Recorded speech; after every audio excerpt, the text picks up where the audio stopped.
December 7th, 1941, a date which will live in infamy. Yeah, I was in school. I think I was in typing class. Did you get a sense that I mean, here you would have been probably a sophomore in high school, that might change your life? I don't know that it did. I mean, it was a big deal. No, I enlisted. Why? Because everybody else was enlisting, you know. These guys go in the Navy, they'd be gone for 4 or 5 weeks, and they come home with the uniform on it. Woo. This is nice. Yeah. So you enlisted in the Navy, and what's your track then? Where did you go? I went to Sampson on Lake Geneva for boot camp, and then went from there down to Gulfport, Mississippi for engineering school, and then off to California, and got the ship, and it was brand new then, and we went on our shakedown cruise, and of course the officers found a lot of things wrong with it because they didn't want to leave there. What kind of ship was it? It was an ocean-going tug, ATR. Okay. It was not a fighting ship. It was just 4 hours on, 8 hours off, and you had to maintain the ship. But actually, we didn't have much to do when we're not tending the boilers. I was 2 stories down in the boiler room. The role of the ship was, if there was a ship that had been hit or dead in the water or whatever, it was our job to go get them, tow them in where they wanted to go. And we took several barges to Iwo Jima while the fighting was going on over there. And when we came back to Okinawa then, the kamikazes had just started. And they didn't worry about our little ship. They were looking for the big boys, the carriers or whatever. But we saw ships that did get hit that were there in that harbor where we were. I was there, went through 2 typhoons. Oh my now, God. That's a thrill. And that little ship, they sent us out. Oh man, it was rough. We go up, down. Everybody was hanging over the side too. We got really sick.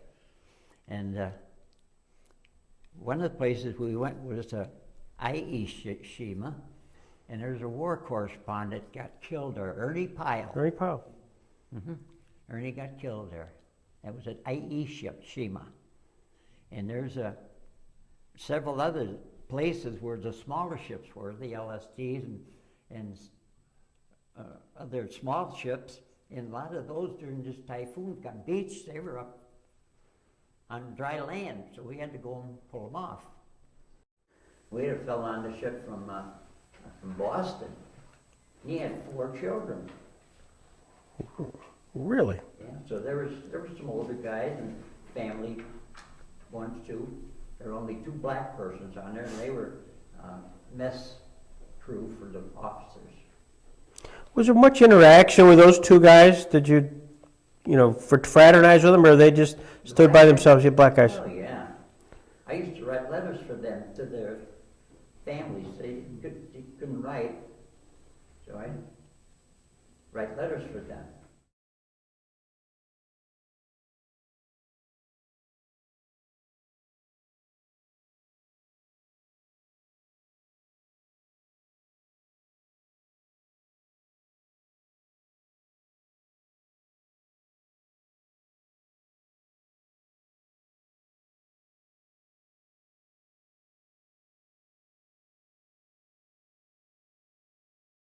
I recall that we told was it was an aircraft carrier, and the front of it was blown right off. The Pittsburgh, minus its bow, which was later picked up by a Navy tug, travels 900 miles to repair yards at Guam. It was no longer pointed up front, it was square. Of course, they all had, you were able to shut off different compartments so it didn't sink, but it wasn't under its own power at that point. Let me say this, I always wear a long sleeve shirt because I didn't want my father to see my tattoos. And I don't know, I don't remember what he said, but by that time, I guess he was okay with it. My mother had passed, and actually my father remarried one of the gals from Chandler Street Baptist Church, and they were on their honeymoon when I came home. However, I knew what the key was. It was under the milk box. And then while I was there, I met a Jamestown fellow, and I showed him my tattoo, and I said, "You better get one, Jack." And he did. And I saw him many, many years later, and he said, "Yeah, Anderson, I still got the tattoo." What is it? Just out of curiosity. That, I was going to put Betty in there. Yeah. And it's a good thing I didn't, because when I come home, she was already hooked up with somebody else. So I put my initials in there, REA. And of course, that time my arms were a little bit bigger. This Yeah. one says U.S. Navy, Yeah. USN. Terrific. How would you like to stay in the reserves? That might be okay. So I signed up to be in the Naval Reserve. Well, I got married, had Randy, and I get a letter. They wanted me to go to Korea. I was pretty shook up over that, so I had to work hard at that. How am I going to do this? Well, if fate would have it, I had been in an auto accident, and I had broken my thigh, and Dr. Childers had put a plate in there, and I didn't think I'd in any condition to go in the Navy. Plus, here we got a little baby now. So I got a letter from Dr. Childers stating what he'd done, and I got a letter back from the Navy. It says, "Anderson, you are a physical reject." Thank you very much. Yeah.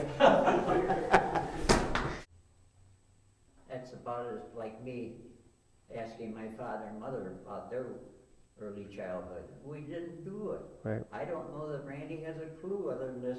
Maybe he's read some of these letters or whatever I've got.